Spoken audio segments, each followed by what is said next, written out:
Hey YouTube, Awesome Rider here. In today's video, I wanted to talk about Toku's future. That sounds kind of like a big thing, but I didn't know how else to say it. But there's some interesting stuff going on in the Toku world in terms of what we have on the horizon. And I think it's really interesting, like what potential it has to bring about. And I just wanted to kind of have a free-form discussion, not ABC family discussion, but a free-form discussion about it. Mainly about Rider and PR, but Sentai will come into play.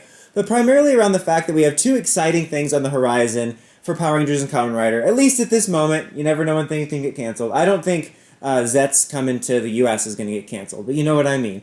But with Power Rangers, supposedly we have a reboot in the way, it's in the way of something, but something's in the way, Batman. Anyway, we have a reboot on the way, and we just got a rumor that supposedly it's going to be aiming for a release date next year, at the very least filming next year, so we'll be getting it sooner rather than later. And also it was recently announced that the next Kamen Rider series will be broadcasting in the US as well as other territories, in kind of a further push to give it more accessibility here and make it more popular here.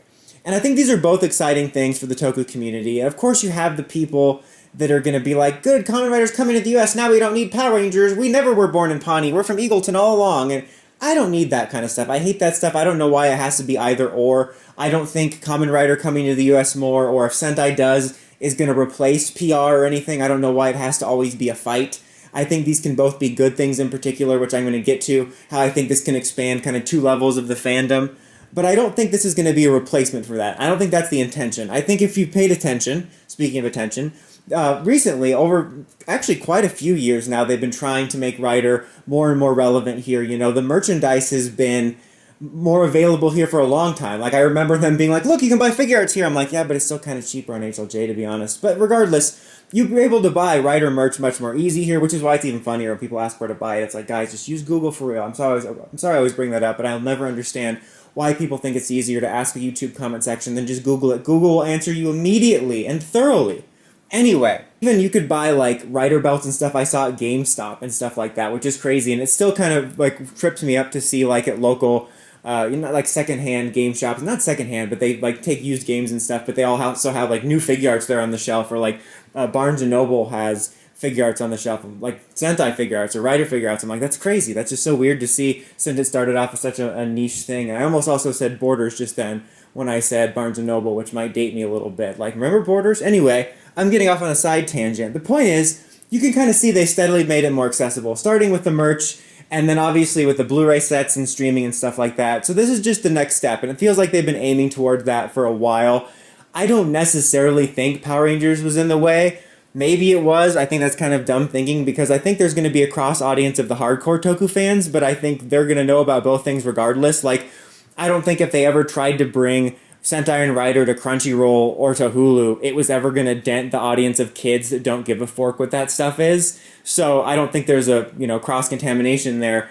But regardless, it's kind of neat, and I don't think this is going to be something that will replace PR, because again, the hardcore Toku fans already know about it, so it's not as if they're learning about something new. But it will certainly make Rider more accessible to those that haven't gotten into it yet, that want a more official way of getting into it. Maybe they were thinking about dipping their toe into it, and it kind of presents it more. And we'll also put it out there more for the casual audiences, like even the anime fans that might kind of tangentially know about it, but now they have a chance to see it. So I think it can expand that. I mean, you never know. I don't think this is going to blow up as like the next big thing here in the US, but I think it has the opportunity to develop a fan base, just like any other animes did. I don't even think it'll get as big as like anime did, here where it's such a mainstream thing now to like. But I think, and I've always thought this, especially with Rider, it can build an audience with that. I don't think it's necessarily going to steal or take away or replace or have any chance of replacing what PR was going for, because I think the two things PR went for primarily, it has its older fans, but in terms of what they were aiming for with the reboots is trying to sort of get the older audience here that's into the superhero movies and Transformers and Turtles stuff, that watch the Bay movies, that watch Mutant Mayhem, and are like kids that grew up, want to see new takes on it. Like older audiences, I think that's what they're kind of aiming for with the reboot type stuff, which they haven't successfully captured yet. And then obviously the little kids that are buying the toys and stuff, the Power Rangers fans always like to say, oh, we're the ones that carried it all. Like, yeah, sure, it's great, you're always there, but there's also lots of kids all over those years buying the toys and stuff that don't care about watching Kamen Rider and the original source material or whatever. So I don't think there's necessarily a need to bring up a competing audience, but I think the Rider reboot is exciting. The Rider coming here to the US more is exciting because I think it can build that audience and more awareness of Toku and encourage people to get into it more. It could open up them doing this every year, making other series more available, more Blu-ray sets, probably more likely more streaming first because physical media is going out, which is unfortunate. Always support physical media, so hopefully they do have more Blu-ray sets. So I think that's exciting. Before I get to Power Rangers, do I think this will happen with Sentai? I don't know. I don't know if maybe that's what's been holding back Sentai from trying something like that as PR. Again, honestly, even if PR comes out with this reboot and also wants to do a classic series, I don't think having Sentai out there with Rider as something that's more accessible would harm it at all. I think they could all just help each other, honestly, because I don't think any of the audiences that they're only targeting with PR are going to, jump ship or anything like that. They might not even know about it. They could come out with a new adaptation of PR on Disney if they wanted, and kids will watch it, and they're not even going to know that they're airing whatever Sentai on Tokusatsu. There we go. So, I don't think that necessarily would get in the way if they did do it. I think there probably is conversations about that, I'm willing to bet, and that's a reason why it maybe hasn't been done. I think it could be a possibility. I think probably they're testing the waters with Rider, and if they do that with Sentai, they'll probably kind of engineer it like they're doing now. Go Kaijiro said, gozyuger I don't think would be the one to do that because obviously it's an anniversary season and I think it would scare more people off, I think, than bring them in. I think Boom Boonger as a show, if you just look at the story, wouldn't be that bad, but a lot of the aesthetics I think would be off-putting initially. And it's not about scrubbing out Toku's uniqueness, but I think there's something to be said for easing people into it. I don't think there's anything wrong with that. So I think if they did do it, they would do it in a series kind of like it seems like they're doing with Zeztz and kind of engineering it to being okay, we still got our gimmick and our forms and stuff, but it looks a little cooler and it's a little bit more Frieza. No, but it looks a little cooler and it's more, accessible to Western audiences. So I think it would have to be something like that. I think they'll test the waters with Rider. And I think, with Rider too, they're probably thinking there's an easier time differentiating it from Power Rangers because, Toku fans get they'll twist it up when people refer to any Toku thing as a Power Ranger. I don't care at all if you call all of them Power Rangers. It's a shorthand. Call an Ultraman a Power Ranger. Call a Metal Hero a Power Ranger. It's fine. They're all Power Rangers. Just like they're all putty. I don't really care. But I think that with Kamen Rider, you have an easier time differentiating.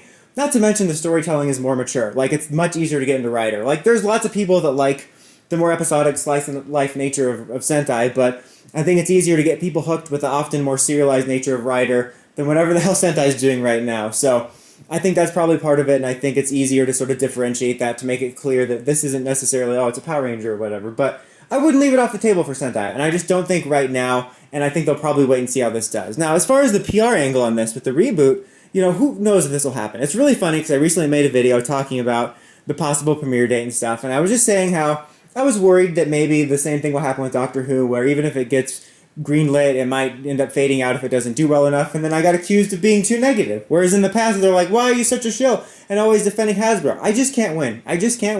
That's why I always just speak my mind. But I wasn't being negative I think it's going to be a disaster. I think the show's probably going to be great, but it's a hard world out there with the streaming, especially with the Disney numbers, and they clearly didn't think Doctor Who was performing as well as they wanted, so who knows? And also, we all know we've been burned before with the reboot. We've had several reiterations that have never seen the light of day. I'm just being realistic. So we don't know how successful this will be. But regardless, I think if it is successful to some degree, I think it's a good thing. Because in a lot of ways, with this and Rider coming out, you can kind of have your cake and eat it too, which has always been a dumb phrase. Because of course you're going to want to eat the cake and have it at the same time. Why would you want to own a cake and not eat it?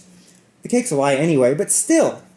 Anyway, point is, I think with this, then you could have this sort of more modern kind of Western reboot of Power Rangers that tries to appeal to a wider audience, and then you have, the stuff for the hardcore Toku fans that just want to see Toku stuff, and then people can go to both places, and I think we can have best of both worlds, Hannah Montana style, and they can influence each other, people might get into PR and discover what Toku is and find it's more accessible, and I don't think it has to be a versus thing. I think it's kind of nice that we'll be able to have two different tastes. We'll be able to have kind of more quote-unquote pure Toku available here in the US, but also kind of this more modern version that tries to be more appealing, even though the Rider one's trying to be appealing too, but I think that's a good thing.